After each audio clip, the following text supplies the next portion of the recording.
Alright, so here's a continuation of the last video. When I'm uploading this on my iPad, it only gives me 10 minutes, and I guess I spent too much time talking. So, anyways, so you can see that from that quick demo in the last video how on my carpeting, on this, it just bounces around the newer one because the brushes haven't really worn in compared to the center drive model. And you can tell that the newer one over here that's still attached is a lot louder than the first generation with the belt in the center.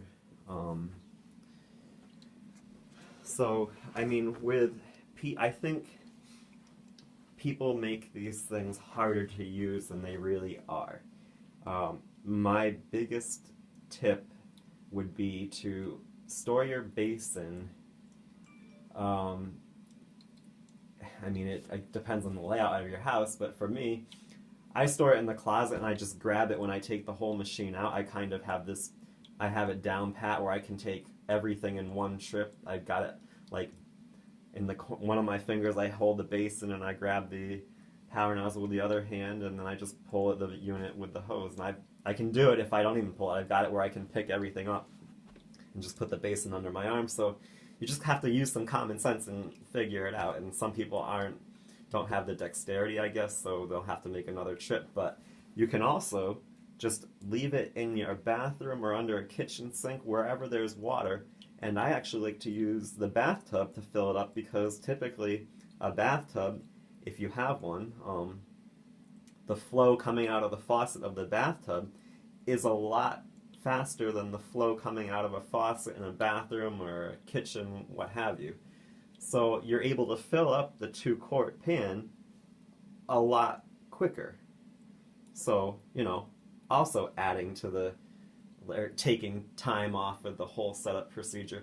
Now, if you're really, to really cut down, and if you really just, the best way to take care of it is to leave your unit off of the pan, because if you don't know by now, water will condensate and it will rise up, and the motor is above the pan, so it's going to go up in there, and you can possibly cause damage.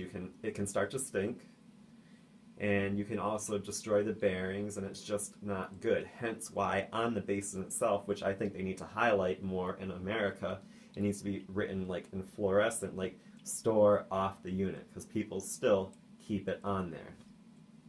And if you're just going to be, if you want to do this as lazy as possible, leave it off, just dump it outside, a toilet, down the sink, what have you, if you want to strain the stuff. I mean, I just pick out the hair. I don't really ever have a dirty machine, so it's just usually hair from the animals. I just pick that out and I just dump it down the sink. We don't have we have a sewer, so I don't worry about it in a septic system, and then I clean it out, but if you're lazy, all you have to do is you could even just dump it, rinse it, and put it away wet. Who cares? Or you could just dump it and just put it away. But as long as it's off the unit, that's what really matters. And then, so that's one way of making the whole process quicker. Just fill it up in the bathtub, takes less time than a sink. Slap it on the machine, go about your business, and then change the water often. If you don't vacuum daily or every other day, if you're vacuuming once a week and you've got animals and you don't take your shoes off, you probably need to change it every room. So just dump it in the toilet. If you got sewer, it's not a big deal, as long as you're not vacuuming up something that's gonna clog up the toilet. Now, if you clog up the toilet, don't come back and try to sue me. You got to use some common sense. If it's really nasty, well then, pick it out and throw it in the trash or something. But that's one way. Just you got to keep the water clean. Otherwise, you're gonna make your separator dirty, and then in turn, you're making the fans dirty, and you're also making your HEPA filter prematurely dirty. So, change it often. Leave the basin off the machine when you put it away. Like I said, find a good location that's convenient for you to store it when you go to use it the next time. Like I said, I keep it in the closet. For a while, I was keeping it in the cabinet under the sink in the bathroom, and I just filled up in the tub. Away you go. And like I said, if you're really, I don't want to say lazy, but if you're going to be lazy about it, then just dump it when you're done and put it away, and don't worry about cleaning out the basin, because like I said, the biggest thing is to not store it on the unit itself. And if you want to be a little less lazy, then you can rinse it and just put it away wet. And if you want to go like I do, I clean it out, dry it, put it away, clean, and what have you. So there's several ways you can do it, and you know, to make it less of a task. And you know, I mean, it's still going to take more time than a traditional vacuum, but I feel like people don't think about ways to cut corners doing it. But like I said, you really need to, oh, and of course it's going to fall. Need to store it off the unit. Even if it's for like an hour, like of sitting with water in it is too long with the machine off. You can see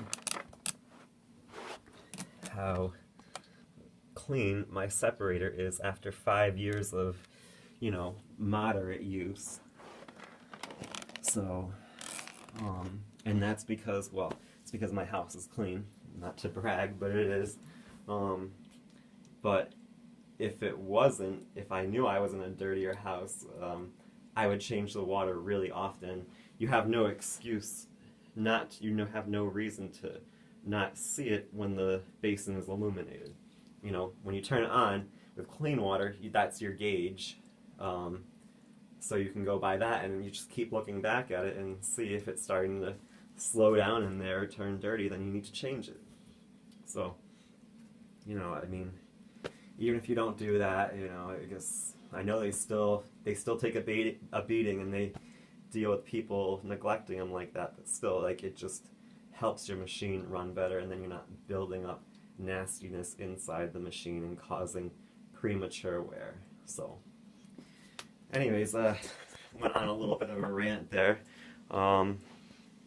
But yeah, overall, best water vac I have used. And I have, unless someone makes it like really similar to a Rainbow, I have no desire to try anything else. Like I said, I've tried enough of them. And then my Pro Aqua is similar enough to a Hyla in that design that I just know I don't want to deal with a Hyla with that huge area you have to clean off underneath the machine when you're done, that gets stuck with pet hair and all that crap. So it's one I kind of wanted to try, but then there's no switch for the power nozzle, and just, so I haven't tried it, but I know that I won't like it. But I've had the other ones that you can see on my channel, and I just not as good as the Rainbow. So take that for what you will. That's just my personal opinion after using several. I haven't used a robot, but I think it's kind of gaudy looking, and even though it does have a cord rewind, I just don't think I really want to try it. And then the separator, I found the Rainbow separator just can't be beat. It does such a good job about keeping the dirt in the water, where even in my clean house, the other ones I was using, the separator was freaking dirty, and I'm like, what? I'm like, my Rainbow wouldn't even have a speck of dirt on it after the same cleaning. So, you know, again, Rainbow has just nailed it. They just know what they're doing, and I don't sell these things. I probably sound like I'm doing this. Is not my job. I just do this as a hobby, but literally, you can view my channel, and I just don't like the other ones. So, anyways, that's my opinion on it, my review. Best water vac out there, I think. Just got lots of features, cool machine to use. I just don't care for my range jet. That's the biggest disappointment with the new one for me. So let me know what you think. Like, comment, and subscribe, and have a great rest of your day.